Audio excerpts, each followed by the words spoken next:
बच्चों, सांख्यिकी हमने जैसा कि पिछली वीडियो में बताया था कि आपको अगली वीडियो में सांख्यिकी के संदर्भ में या सांख्यिकी के संबंध में हम अध्ययन करेंगे। सांख्यिकी जिसे इंग्लिश में कहा जाता है स्टैटिस्टिक्स। स्टैटिस्टिक्स नाम से पता चल रहा है बच्चों, संख्या। सांख्यिक इसके अंदर अपने आप में ही एक शब्द छुपा हुआ है और शब्द में ही एक मीनिंग छुपा हुआ है। वर्ड को देखेंगे तो आपको अपने आप में पता चलेगा। सांख्यिकी अगर हम पूछे साधारण भाषा में कि सांख्यिकी क्या है, तो सबके दिमाग में से याद आता है कि संख्याओं का समूह या संख्याओं को हम सांख्यिकी कहते हैं। लेकिन सांख्यिकी क्या है, सही मायने में सांख्यिकी किसे कहते हैं, इसका अर्थ जो है, आप 11th क्लास के बच्चे हैं तो इनका अर्थ आपने अंतर संख्याओं को सांख्यिकी कहते हैं ये चीज नहीं है, यहाँ तक सीमित नहीं रहना है। सांख्यिकी का जो अर्थ है वो 11वीं कक्षा के लिए बहुत इंपॉर्टेंट है। आपका टॉपिक है कि सांख्यिकी क्या है। अगर हम बोले कि सांख्यिकी किसी कक्षा में 100 बच्चे हैं या किसी स्कूल में 100 बच्चे हैं, तो हम उसे सांख्यिकी नहीं कहेंगे। समझ रहे हैं बात? या अगर हम सोचें कि किसी स्कूल में 500 बच्चे हैं या 100 बच्चे हैं, एक व्यक्ति यानी एक चीज के संदर्भ में हमारे पास एक ही आंकड़ा है कि 100 है, तो वो सांख्यिकी नहीं कहलाएंगे। कैसे नहीं कहलाएंगे? या अगर हम उसमें बोले कि 100 स्टूडेंट्स में 20 बच्चे साइंस के, 30 बच्चे कॉमर्स के तथा 50 बच्चे या 30 बच्चे आर्ट्स के, तो हमारे पास संख्याओं का अलग अलग तरीके से समूह बना और उन आंकड़ों को हम क्या कहेंगे, सांख्यिकी कहेंगे। कहने का मतलब किसी व्यक्ति के संबंध में या किसी एक चीज के संबंध में अगर हमारे पास कोई आंकड़ा है तो उसे हम सांख्यिकी नहीं कहेंगे। आ रहा है समझ में? आगे हम लिखित में और उदाहरण से आपको समझाएंगे, जल्दी समझ में आएगा। तो पहला टॉपिक आप आएंगे कि सांख्यिकी क्या है।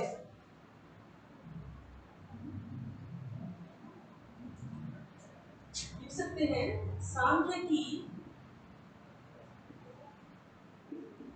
हेडिंग डालें से अभिप्राय। बहुत इंपॉर्टेंट टॉपिक बच्चों, आपके एनसीईआरटी का फर्स्ट चैप्टर ही है, उसमें लिखा हुआ है अर्थशास्त्र। अर्थशास्त्र से अभिप्राय और उसके घटक हमने आपको समझा दिए। अब दूसरा टॉपिक चल रहा है उसमें एनसीईआरटी का ही, सांख्यिकी से अभिप्राय। सांख्यिकी क्या है हम लिखिए इसमें, सांख्यिकी से अभिप्राय आंकड़ों के औसतों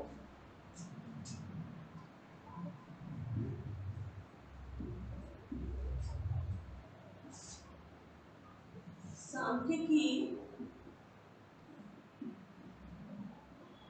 से अभिप्राय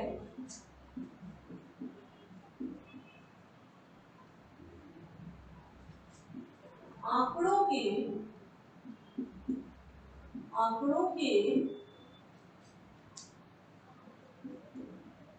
औसत लिखते जाएं बच्चों। इस सांख्यिकी से अभिप्राय आंकड़ों के औसतों या औसतों लिखें, आंकड़ों के औसतों या समूह, ग्रुप्स, खूब सारे डेटास या समूहों से है।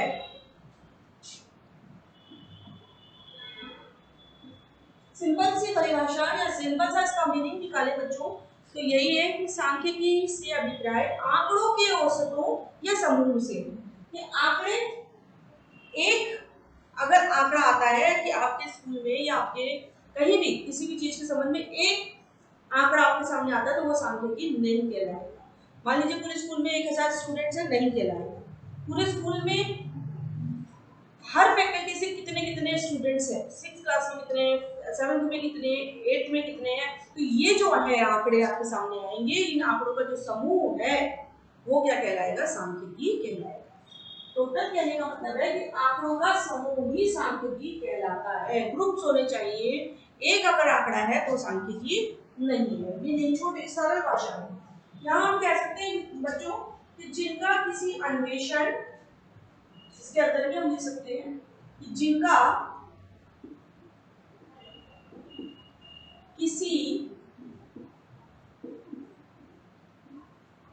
अन्वेषण, अन्वेषण क्या होता है ये भी बताएंगे बच्चों। तो ब्रैकेट में लिख देंगे आप अन्वेषण जिनका जिनका किसी अन्वेषण जैसे जैसे भारत की जनसंख्या वृद्धि, भारत की जनसंख्या वृद्धि आ रहा है समझ में। अभी हम इसको कोरिलेट करके बताएंगे बच्चों कि जिनका किसी अन्वेषण, जो हमने उदाहरण दे दिया कि भारत में जनसंख्या की वृद्धि या किसी घटना,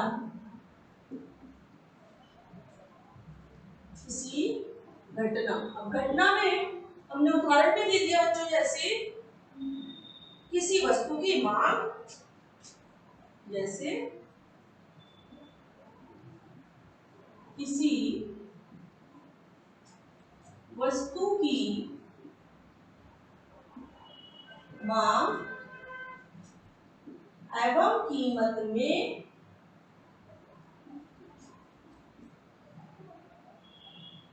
विपरीत संबंध,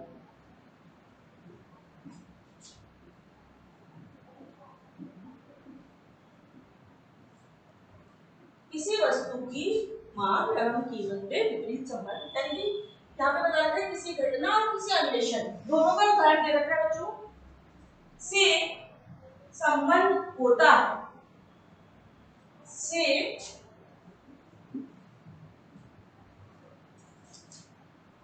संबंध होता है।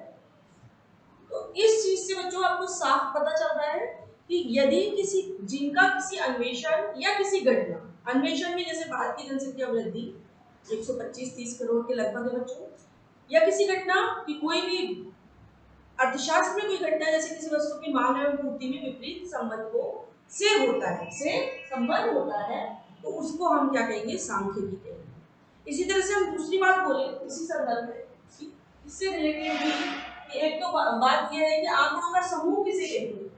इसी संबंध में अगर हम दूसरा बात बोले कि एक व्यक्ति के संबंध में, एक व्यक्ति के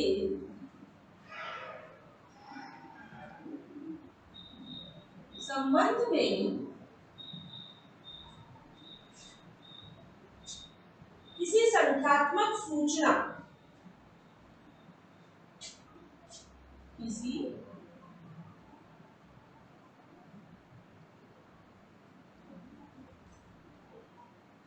संख्यात्मक सूचना, सूचना कैसे, जैसे जैसे संख्यात्मक सूचना किसी भी व्यक्ति के संबंध में लीजिए, जैसे आपके 2 भाई या 3 बहनें, जैसे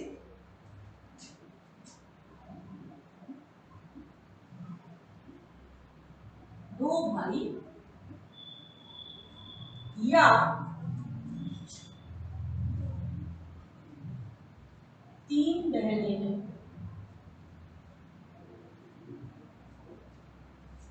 क्या है, इसको हम क्या कहेंगे, ब्रैकेट क्लोज करें, उदाहरण बताया आपको। ये जो है इसको सांख्यिकी नहीं माना जाता, इसको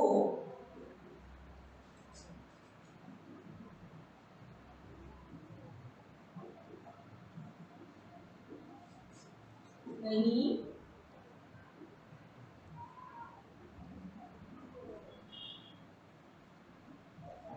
जो आपको इस अभिप्राय से ये चीज समझ में आ रही होगी कि किसी व्यक्ति के संबंध में किसी संख्यात्मक सूचना को सांख्यिकी नहीं माना जाता। क्यों नहीं माना जाता, क्योंकि व्यक्ति के संबंध में केवल एक ही आंकड़ा है, समूह नहीं है। अभी हमने पहले ऊपर इसमें लिखवाया जिनका किसी अन्वेषण या किसी घटना से संबंध होता है, क्योंकि किसी अन्वेषण या घटना दोनों में ही आंकड़ों का समूह पाया जाता है, तो उसे हम क्या कहते हैं, सांख्यिकी कहते हैं। तो दोनों अर्थों में आपको सांख्यिकी बताया बच्चों कि सांख्यिकी से जो अभिप्राय है वो आंकड़ों के औसतों या समूह से होता है, जिनका इस पहले अर्थ में हमने बताया समूह के रूप में, यानी कि बहुवचन के रूप में समझे हमने, और इसमें हमने देखा एक वचन के रूप में। लेकिन हम इसको कैसे माने कि कौन से ऐसे तथ्य हैं जिनको हम सांख्यिकी कह सकते हैं और कौन से ऐसे तथ्य हैं जिन्हें हम सांख्यिकी नहीं कह सकते। तो हम कुछ उदाहरण से समझ सकते हैं। आप पहले इसको नोट डाउन करें।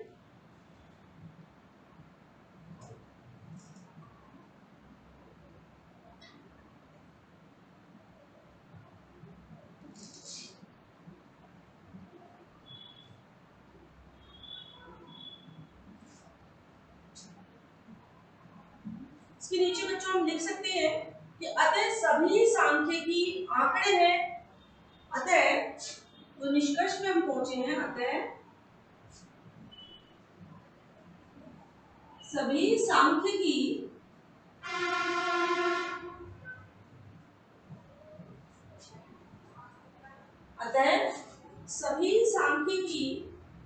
आंकड़े हैं,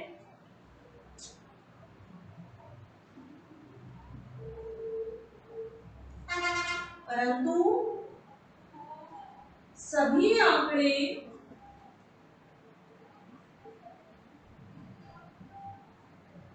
सांख्यिकी नहीं है।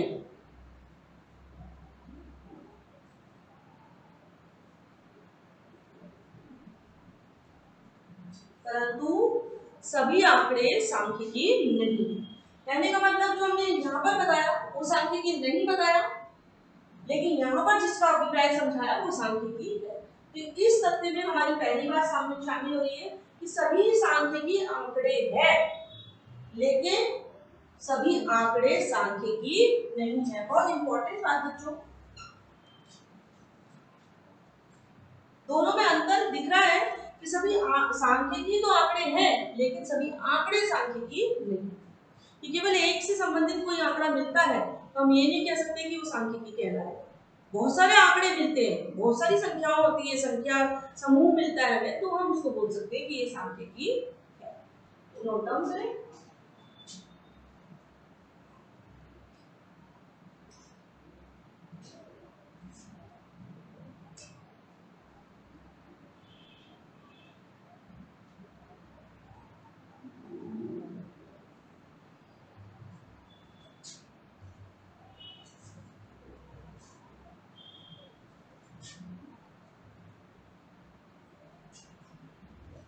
हमने अभिप्राय यानी अर्थ तो समझ लिया बच्चों, लेकिन कुछ अलग अलग विद्वानों ने अलग अलग परिभाषाएं दी है।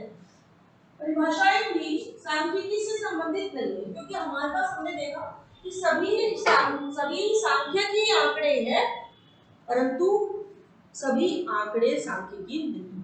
यानी कि हम अगर देखें तो सांख्यिकी से जो अभिप्राय है वो दो अर्थों में निकल करके आ रहा है, एक तो बहुवचन के रूप में और एक वचन के रूप में। तो हम भी यहाँ पर दो ही अर्थ आपको समझाने जा रहे हैं बच्चों, कि आपकी बुक में भी यही दे रखा है कि दो अर्थ दे रखे हैं सांख्यिकी के, कि सांख्यिकी जो है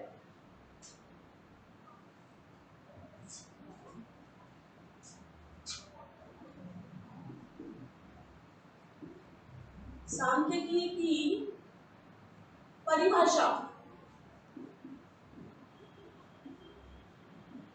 एवं अर्थ।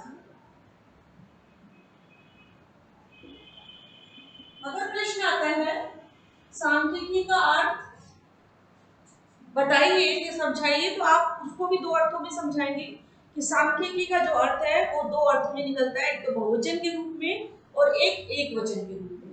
इसी तरह से परिभाषा भी आप दो तरीके से बताएंगे सांख्यिकी की दो अर्थों में निकलती है, कि एक बहुवचन और एक वचन के रूप में। बच्चों हम यहाँ पर कह सकते हैं सांख्यिकी का अर्थ बहुवचन के रूप में देख रहे हैं, दो अर्थों में बोल रहे हैं, बहुवचन के रूप में। सांख्यिकी। दूसरा अर्थ एक वचन के रूप में सांख्यिकी।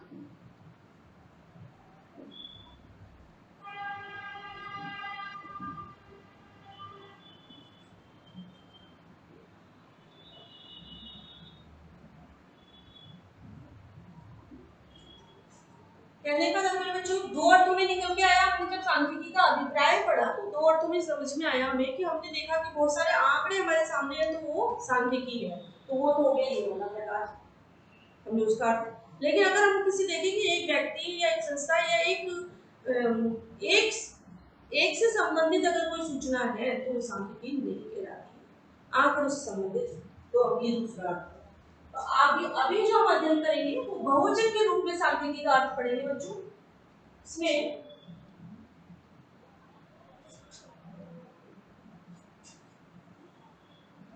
हम लिखेंगे दो अर्थों में है। हम लिखेंगे कि बहुवचन के रूप में सांख्यिकी का जो अर्थ है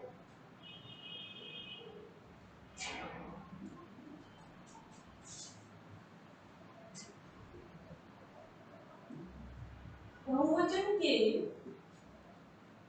रूप में सांख्यिकी का अर्थ अंकों से होता है, अंकों से होता है, अंक यानी संख्याओं से। बहुवचन के रूप में सांख्यिकी का अर्थ अंकों के रूप में होता है या अंकों से होता है।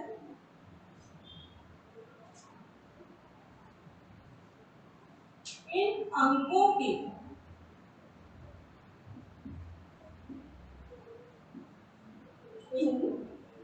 अंकों के रूप में व्यक्त की गई सूचना,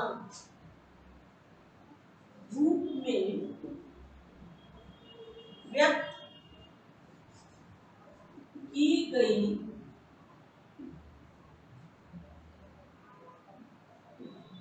सूचना या आंकड़ों से होता है, या आंकड़ों, इसको हम बोलते हैं स्टैटिस्टिक्स।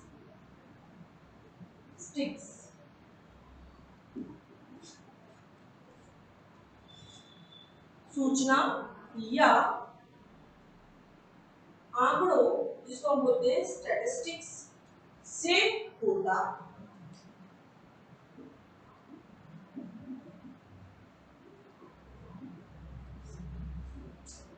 स्टैटिस्टिक्स से होता है। हमने बच्चों आपको उदाहरण से भी समझाया कैसे जनसंख्या संबंधी आंकड़े, रोजगार संबंधी आंकड़े, आय संबंधी आंकड़े, ये सारे क्या कहलाएंगे, बहुवचन के रूप में सांख्यिकी को प्रकट करेंगे। यही चीज समझा रहे हैं कि बहुवचन के रूप में सांख्यिकी का अर्थ अंकों से तो होता है, वो तो एक वचन में भी होगा, लेकिन इन अंकों के रूप में जो व्यक्त की गई सूचना या आंकड़े जो है वो क्या कहलाएंगे, बहुवचन के रूप में सांख्यिकी को प्रकट करेंगे। इसलिए इसकी परिभाषा अभी हम इसका अर्थ समझ लें। यहाँ पर परिभाषा के रूप में अलग अलग विद्वानों ने इसकी परिभाषा दी है बच्चों, तो हम परिभाषा लिखेंगे इसकी।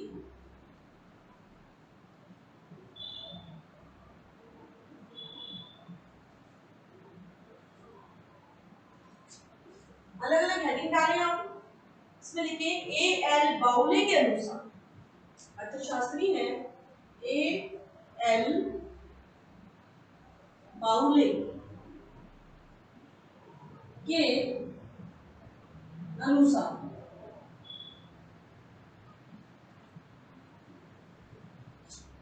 इन्वर्टेड कॉमा में लिखेंगे बच्चों, पहले इनका नाम लिखिए ए एल बाउले के अनुसार आंकड़े अनुसंधान के किसी विभाग में आंकड़े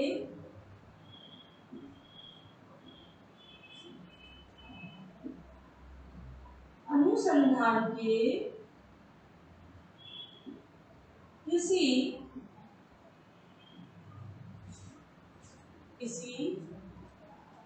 विभाग के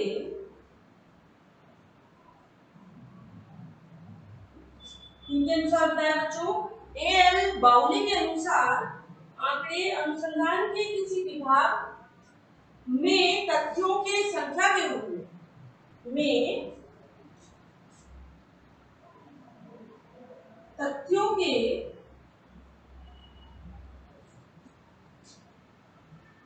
संख्या के रूप में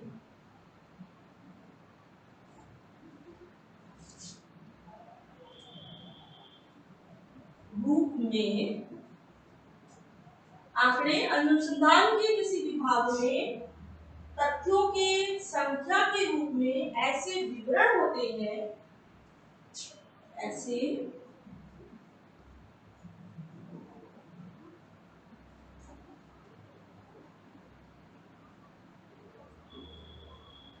विवरण होते हैं, स्टेटमेंट होते हैं बच्चों, जिसे बताया है, होते हैं जिन्हें एक दूसरे के संबंधित रूप में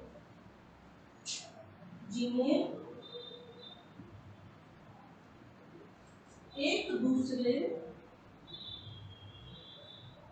के संबंधित रूप में प्रस्तुत किया जाता है।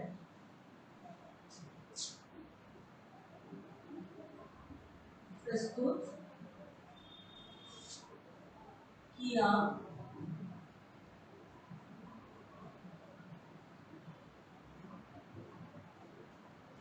जाता है।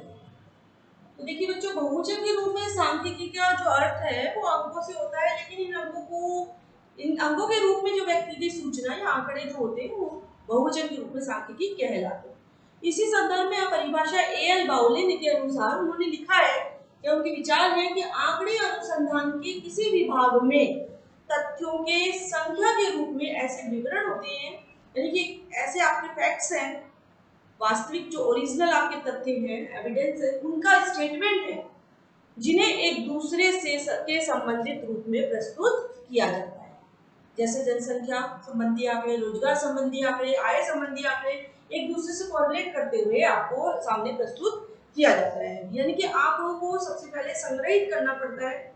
आंकड़े को बहुत सारे के समूह हैं, समूहों को क्या करेंगे आप, पहले कलेक्शन करेंगे, फिर उनको क्या करेंगे, व्यवस्थित करेंगे, व्यवस्थित करने के बाद उनका प्रेजेंटेशन करेंगे। तो सांख्यिकी यही चीज बता रहा है, तो यही चीज सिखा रहे हैं कि सांख्यिकी का अर्थ जो है वो क्या है, सांख्यिकी है क्या। तो हमने परिभाषा बताई बच्चों, एक परिभाषा तो इनके अनुसार लेंगे, दूसरी भी लिखे,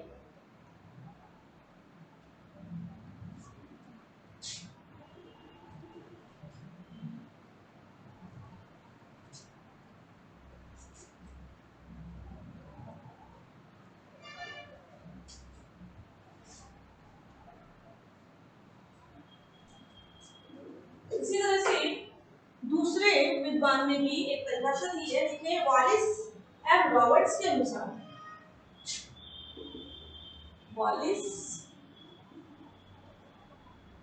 एवं रॉबर्ट्स के अनुसार इन्होंने अपने हिसाब से क्या बताया है सांख्यिकी को,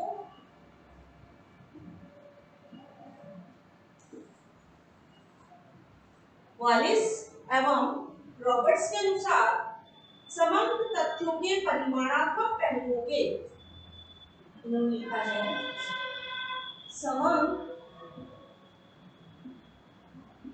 तथ्यों के परिमाणात्मक,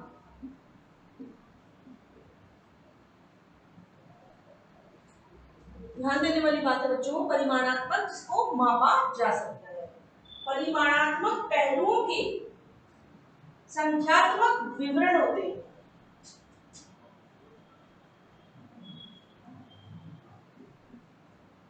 पहलुओं के संख्यात्मक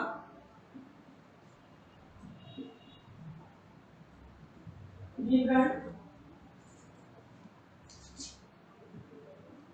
होते हैं।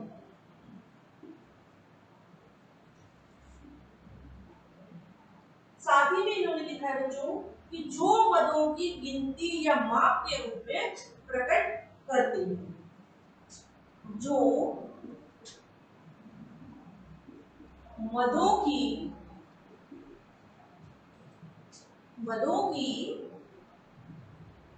जो मदों को गिनती या माप के रूप में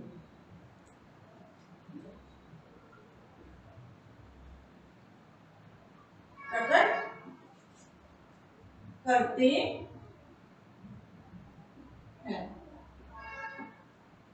तो बच्चों दो डेफिनेशन आप उतार लें।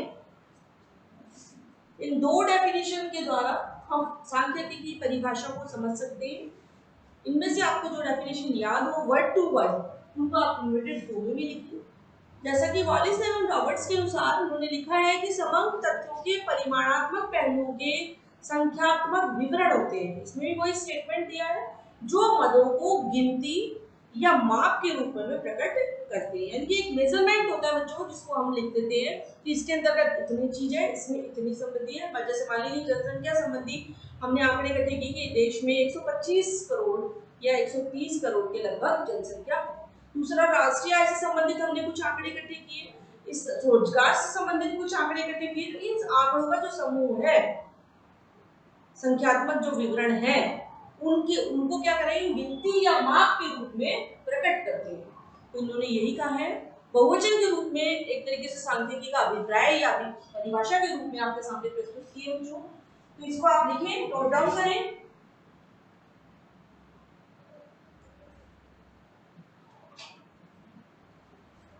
आज के हमारे इस वीडियो में बच्चों आपने पढ़ा सांख्यिकी का अर्थ, सांख्यिकी क्या है, उसका कुछ उदाहरण से आपने इसको समझा।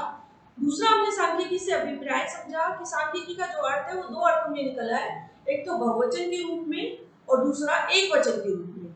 बहुवचन के रूप में सांख्यिकी का आपने अर्थ पढ़ा, जिसको हमने परिभाषाओं के तौर पे बताया कि ए.एल. बाउली के अनुसार, दूसरी परिभाषा वॉलिस एवं रॉबर्ट्स के अनुसार। आपको इन परिभाषाओं के माध्यम से आपको सांख्यिकी का जो अर्थ है बहुवचन के रूप में अच्छे से समझ में आया होगा बच्चों।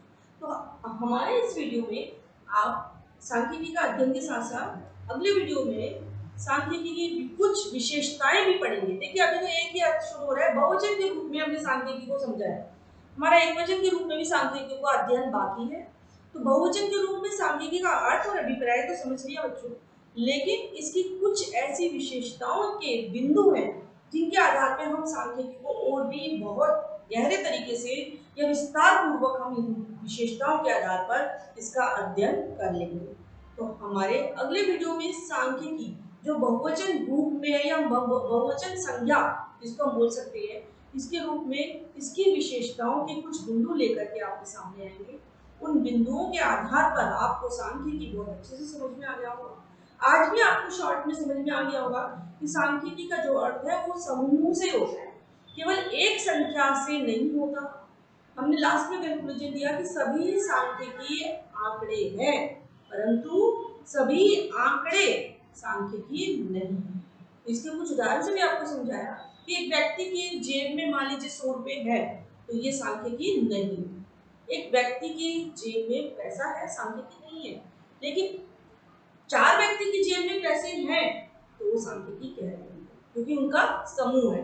कितने कितने हैं, ये एक विवरण तैयार हो गया जिनको हम गिनती या माप के रूप में माप सकते हैं, प्रकट कर सकते हैं। तो इसको हम सांख्यिकी कहेंगे। तो आशा है बच्चों आपको आज के वीडियो में हमारे सांख्यिकी क्या है, बहुत इंपॉर्टेंट टॉपिक है आपका एनसीईआरटी में। जब आपको सांख्यिकी समझ में आ जाएगा तो इसका अर्थ भी दो अर्थों में समझ में आ जाएगा, कुछ परिभाषाएं भी आपके साथ में याद होती जाएगी। तो हम यही चाहते हैं कि लिखने के साथ साथ आप नोट्स कॉपी में लिख तो रहे होंगे, लेकिन लिखने के साथ साथ आप इसको याद भी करें, समझें भी, तभी आपको ये आगे वीडियो जो हमारी सीक्वेंस में चल रहे हैं समझ में आएंगे। नहीं तो आपका टॉपिक मिस होएगा, समझ में नहीं आएगा। क्या चीज है, बेस क्लियर नहीं हो। सांख्यिकी का जो आगे व्यवस्थीकरण है, प्रस्तुतिकरण है, संग्रहीकरण है, सारे चैप्टर इसके ऊपर बेस है बच्चों कि आपको सांख्यिकी का पहले मीनिंग समझना है, उसका अभिप्राय, परिभाषा और फिर उनकी कुछ विशेषताओं के अध्ययन के साथ साथ हम इसको आगे बढ़ाएंगे इस टॉपिक को। तो हम लिख सकते हैं आज का जो हमारा वीडियो स्टैटिस्टिक्स को पार्ट 1 के नाम से हम सेव कर सकते हैं, या हम लिख सकते हैं कि सांख्यिकी की कुछ विशेषताएं बाद में लेकर के हम आपके सामने आएंगे। तब तक के लिए ओके बच्चों।